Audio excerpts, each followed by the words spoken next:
Nature and wild life Bangladesh. Habiganj জেলার চুনারুঘাট উপজেলায় চা বাগান সংলগ্ন বন সাতছড়ি জাতীয় উদ্যান। বছরের অন্যান্য সময়েও পাখি দেখা গেলেও শীতের এই মৌসুমে খুব ভোরে পাখি দেখতে পাখি পর্যবেক্ষণগণ এখানে সবচেয়ে বেশি পরিমাণে আসেন। এই সময়টায় এখানটায় প্রকৃতি প্রেমীদের একরকম মিলন মেলায় বসে বটে।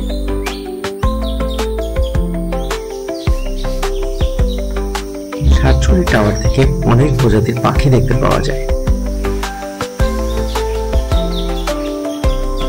আজ আমরা আপনাদেরকে একটি ব্লসম হেডেড প্যারাকিট, বাংলায় ফুল মাথা টিয়ার কুমির পাখি দেখাচ্ছি। ওরা এখানে মান্দার গাছগুলোতে মধু খেতে আসে।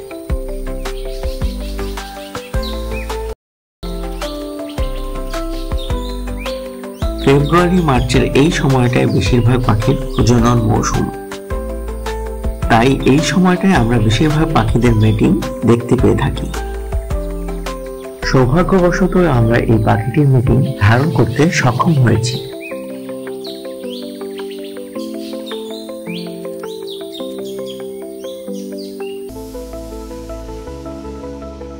লাইক, কমেন্ট ও শেয়ার করে পাশেই থাকুন।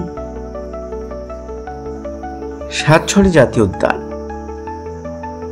ঢাকা থেকে মাত্র 130 কিলোমিটার দূরে অবস্থিত এই বনের আয়তন প্রায় 600 একর।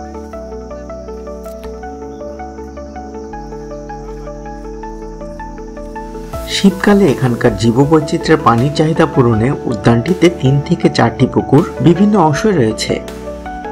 এই বনে প্রায় 197 প্রজাতির জীব রয়েছে, যার বেশিরভাগই এই পুকুরগুলো থেকে পানি পান করতে আসে।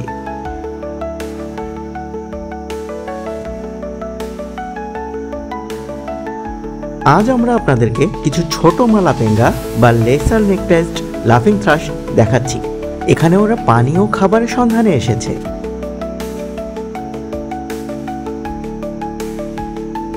তোমরা যারা বিভিন্ন শিক্ষা প্রতিষ্ঠানে প্রাণীবিদ্যা নিয়ে পড়াশোনা করছো, তোমাদের সকলেরই উচিত একবার হলেও এই জাতীয় উদ্যানে আসা।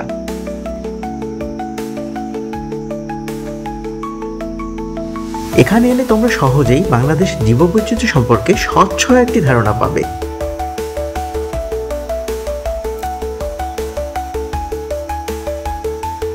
অনেক পাখি আবার শেষ বিকেলের দিকে গোসল করতেও আসে। ছোট মালাপেঙ্গা পাখিও তার ব্যতিক্রম নয়।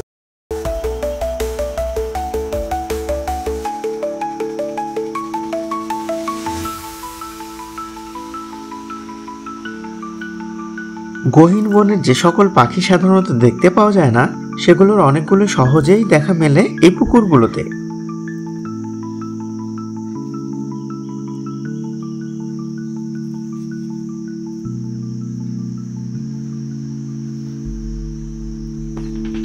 প্রাণী ও পাখি দেখাবো। শীতের মৌসুমে বিশেষ করে মান্দার ও শিমুল গাছগুলোতে ফুল এলে প্রচুর পরিমাণে পাখি ও অন্যান্য প্রাণী এখানে দেখতে পাওয়া যায়। শীতের মৌসুম বাদেও অন্য সময়েও বেশ ভালো পাখি দেখা যায় টাওয়ার থেকে। সাতছড়ির মধ্যে যেই টিলাটা সবচেয়ে উঁচু, সেটার ওপরে প্রায় 6 তলা উঁচু এই টাওয়ার।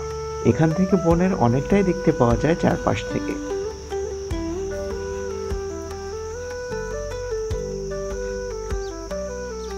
টাওয়ারের সাথে লাগোয়া মান্দার গাছ টাওয়ারের সৌন্দর্য আরো বাড়িয়ে তুলেছে।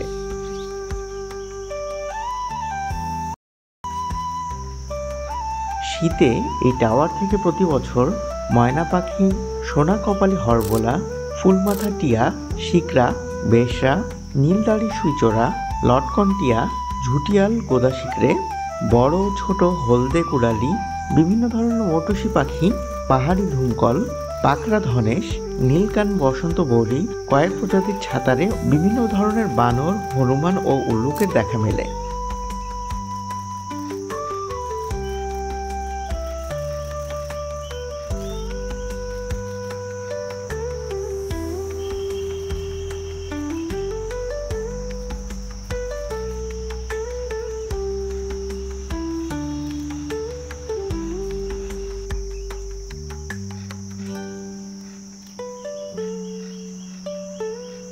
টাওয়ারের নিচে একটি বাগান রয়েছে।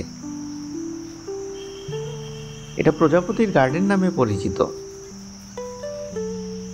সেখানে বিভিন্ন প্রজাতির প্রজাপতিরও দেখা মেলে। আজ এই পর্যন্তই থাক। পরবর্তী ভিডিও দেখার আমন্ত্রণ রইল। বনের মধ্যে পশু পাখি দেখার প্রাথমিক রুল হলো যতটা সম্ভব চুপচাপ থাকা এবং চোখ কান খোলা রাখা। তাহলে বাংলাদেশের যে কোনো বনে আমরা খুব সহজেই বন্যপ্রাণী দেখতে পাবো। আজ আমরা কথা বলবো সাতছড়ির বড় পুকুর নিয়ে।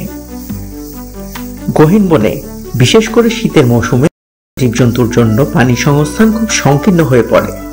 বন্যপ্রাণীর এই পানির চাহিদা মেটাতেই সাতছড়ি জাতীয় উদ্যানে বেশ কিছু পুকুর খনন করা হয়েছে। পানির উদ্দেশ্যে আগত বন্যপ্রাণীগুলোকে এই পুকুরগুলোতে খুব সকালে অথবা বিকালের দিকে বেশি দেখা যায়।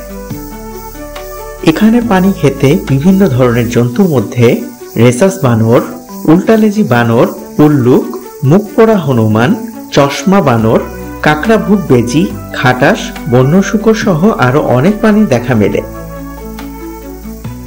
এখানে এই বনে নিরিবিলি পাখি ও বন্যপ্রাণী দেখতে চাইলে রাসেল ও হারিস নামে দুজন পেশাদার গাইড আছেন। ওনাদের সাথে যোগাযোগ করে গেলে আপনারা খুব সহজেই পুরো বনের বন্যপ্রাণী, সাপ ও পাখি ঘুরে দেখতে পারবেন। আমি ওনাদের মোবাইল নাম্বার ভিডিওতে দিয়ে দিচ্ছি। এখানে বন্যপ্রাণী নিয়ে কাজ করতে আসা প্রাণীবিদ্যার ছাত্রছাত্রীদের জন্য ডরমিটরি রয়েছে। সুতরাং যে সকল ছাত্রছাত্রী প্রাণীবিদ্যা নিয়ে কাজ করতে ইচ্ছুক তারা সহজে এই বনে এসে বন্যপ্রাণী ও তাদের গতিবিধি সম্পর্কে সহজেই বিস্তর জ্ঞান আহরণ করতে পারবেন। তবে অবশ্যই মনে রাখবেন, এই বন আমাদের জাতীয় সম্পদ, তাই এখানে কোনো প্লাস্টিক বর্জ্য যাতে কোথাও পড়ে না থাকে সেটা নিশ্চিত করা আমাদের সবারই দায়িত্ব। আর সাধারণ মানুষদের বলছি, আপনারা যারা আমাদের ভিডিও দেখে সেখানে যাবেন অবশ্যই বনের পরিবেশ ঠিক রাখতে এবং বন্যপ্রাণীদের বিরক্ত না করতে সেখানে জোরে গান বাজানো, চিল্লাচিল্লি বা জোরে কথা বলা থেকে বিরত থাকবেন। আরো ভিডিও দেখতে চ্যানেলটি সাবস্ক্রাইব করুন।